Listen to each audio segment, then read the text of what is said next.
Okay, ụmụnne m ndị Igbo, anọ m na nke maọmị a iFu video na trend online gbasara maọmị a si Ebony State bịa na Anambra State Umuoji wele gaa ana ọ na-achị n'ala ya na n'ike because of ese Ebony State na ọ bụ onye Abakaliki.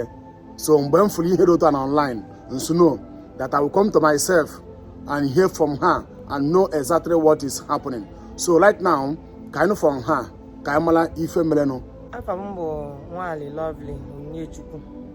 Abụ m onye Ebony State Ọhafịa Agba. Kwesịrị na anụ m na-eza. So ebi m na ebe m bi kịta anụ ọdụtụ this problem bụ na Agume Umuoma village.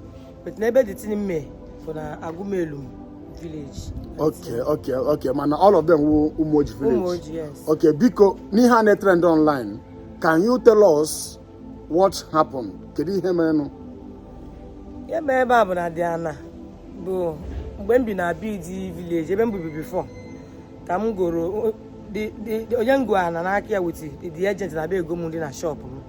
So that do na-eme call gbasara na ha chọrọ n'onwa na ha na-enye nwoke nwe na-ele so meche dị ka mụ wee sị na ndụ interested na gbasara the thing emecha ike ọdụ ka a ghara ikpebe ka okwute ogo mecha the thing work even the agent before nkwụgwọ ụgwọ onye nwe na bụ childhood friend na ya bido n'obere anya ya bụ enyi from mgbe ha pempe mana o mechakwa mee investigation n'aka the village chairman the agent onye village onye Umuoji kwa again mana ọ bụ Ureze village Umuoji. So o mee investigation n'aka the village chairman that Agumelu chairman si na ọ kpọrọ kwukwa na ọdata enyi ya nwoke anwa na turuturu. So mgbe m gosi dị ana kwụsị ụgwọ wechọzi develop ihe fa agwakwa m na nwekwa ụgwọ a na-akwụ ụgwọ village and ụgwọ Umuoji.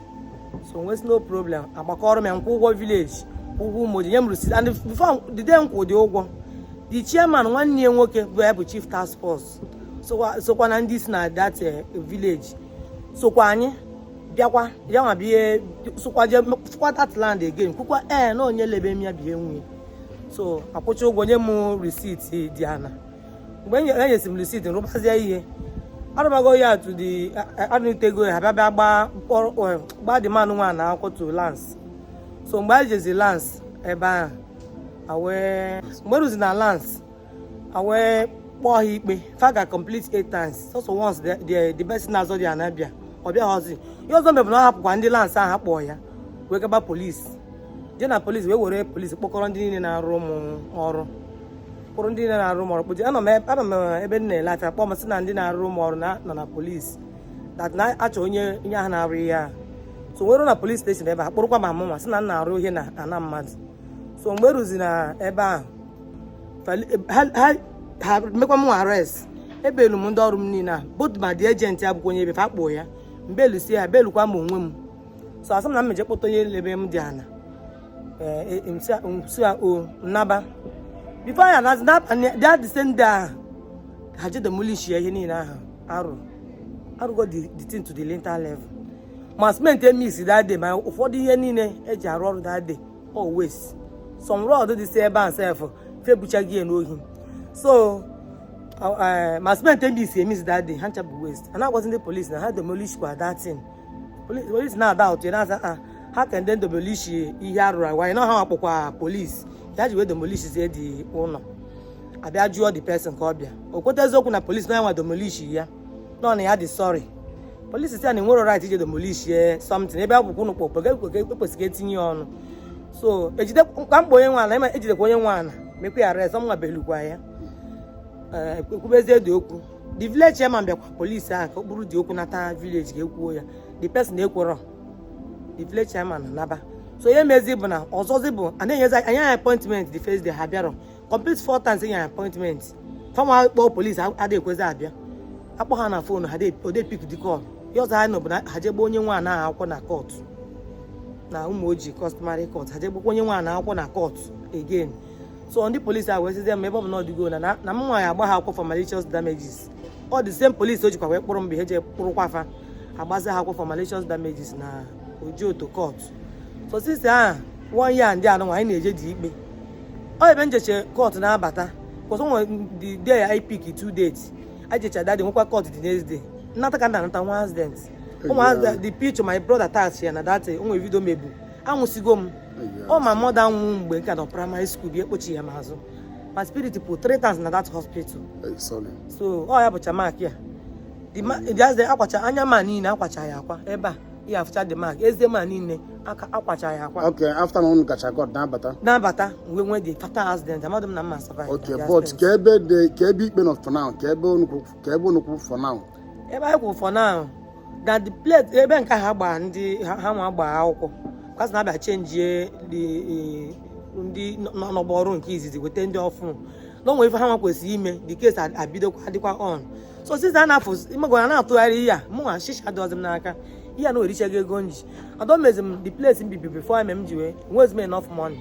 ejewe rent n'ebe rent zi wee biri wee na manage with so that means na this case of frustrate go m nke bụ nwezi o sachasgo m aka and ihe na-ewodi m iwe na the whole case bụ na mgbe akpọ the chairman village chairman ka bịa mee witness na court ọ bịa ka o wee covers na mba onye Abakaliki wee nọ ebe a na-ekwu na ya mara dị ana why no even the day mbido the foundation ya bụ chairman na ebe ahụ ebunye m 1 carton beer nye 10,000 ego ọjị that time by hot drink even that land as no nwe nwa bụ ọjị adịka no nwe osisi nwa dị ebe ahụ na oke osisi ejekwa m ha mmanya wụta ọjị asị na ha mpe ha wee mee ihe nwa ha mesi na before igbupie na ga-eme the tin omenala wee pie before arụba the tin chairman so ṅụọ mmanya this very guys domelish na so ṅụọ mmanya mbunye ha that day ya bụ edenye receipt that day so onye na-akụta isi unu ga now gona na ekpebe na court so wee lesiga na ahụ ya nwa so na ndị denyere m receipt village onye nke nwa ana bụ na ha nwa karịrị the village chairman ji ọnụ ya na-ekwu na ndị a na-azọrọ this man nwe dị ana na ha kparaga ana ha karịrị almost 3 plots ndị village a ji ọnụ ha na-ekwu so half na ha karịrị the man nwa ana kwudoro na-eso m the agent kwudo na-eso m no another person na ha nwere fence bi ha na-azọ dị ana na-eme because na ọ ka dị man nwere ego na ana nwunye dị ana ifugie anyị na-eje and the first day je court nke ebe ha kpọ anyị nwa ikpe ha report maka afọ m dị na akwa ha gba afọ m nwa afọ onye nwa na afọ nwanne nwoke senior brother anyị ka agbara akwụkwọ na court ebe ahụ so mgbe anyị rụ na that court the first day akpọ ya akọlị ya to bar ajụ ya ka ife na-eme ya okwu bụ na ewere ana afa welebe onye Abakaliki ewere ana ha welebe onye Abakaliki mgbe okwu dị tinye megoro ndị mmadụ nọ na court esi hee ya ọ na Abakaliki megoro na Abakaliki ọ bụrụ mmadụ ha bụrụ human being na-ewere na dị nọ n'ime nwe na-eme foundation unu enu na ya even yesterday fajekwa ebe nwa another content creator bịakwa iji m ajụjụ ka anyị jicha nke PG si na nwa ya si ya ka abịa ma eziokwu anyị rụrụ ebe a ha bido ọgụ fagbuoro ha mma na stop video anyị na-eme anyị abaghọ na anyị nọ n'iro na-egosi ihe because okwu dị na akọda daba na the land anyị nọ na iro wee na-egosi ha the land faburu ọgụ wee bịa nwanne ha nwaanyị pụta ebe a sị m na ya emecha m ife even the boy enwe mbọsị nji pụta akpụ ebe nkọrọ ugbo ebe ahụ kpọrọ ndị tọs ya nwanne ya nwa evidio ma ha ka ha na-apụ ọ dị na foonu m dị vidio bụ ime m atak n'ime ọfịa ahụ gwa m na ya mesie m ife na-emesi m ihe ka gwa m na ya bụ onye ugbo na m nwa bụ onye Abakaliki so me nji wee tigbe mkpụsị ha bịanyere m aka na ọ dịgo too much kana ama m na ndị Abakaliki ndị befa bikwa na Abakaliki na bụrụ abụkwa m onye Igbo ibe ha so ha me nji ayọ ma very dark man ha ma Lozewus ha o ma that is onye ọma na ọ yere Ebonyi Live TV ụmụnne m agasị ha bịa even Governor Soludo even Ebonyi State Governor let them come to this case God goes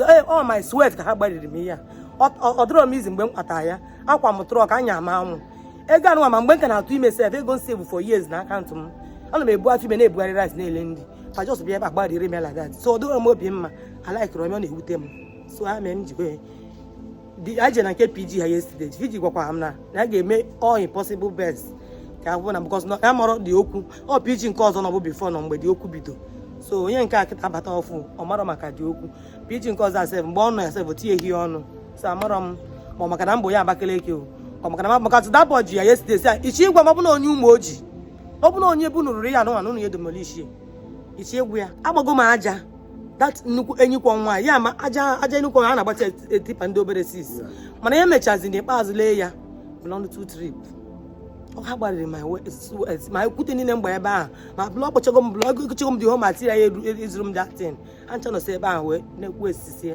ụmụnne m ndị Igbo ọ na-anụgo ife ma ọ ya kwuru ọ na-ewute m ife so na-ewe m iwe n'okwu a mụ na onwe m bụ onye Anambra steeti mana ife so wee na-ewute m bụ na Abakaliki onye Abakaliki a ka bịagola na that statement bụ ife na-ewute m na this thing.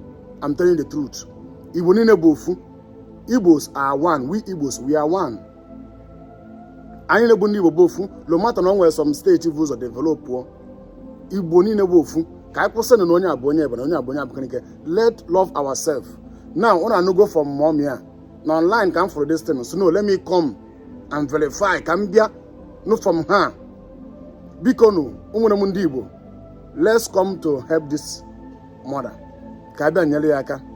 Ọ na-ata ahụhụ. O spend ego niile o nwere. All the service niile o mere. Wee go na. O save lego for many years go na. Ka ọ lụzie unu, ka o mee investment. Ka ọ lụọ unu ebe obi. Ọ bụrụ demolition. Onye demolition ọ bụ onye Abakaliki na nwe ihe ọ ga-eme na ha karịrị ya something like that. Biko nụ ndị ife ụtọ adọrọ mma ka anyị na-anụ ya. Mọmị anyị anụghị ihe ikwulu. I believe na ọtụtụ ndị Igbo nụrụ this thing now. Ndụ ọnụ n'elu n'okwu, they will come for your help. I believe that they will come for your help.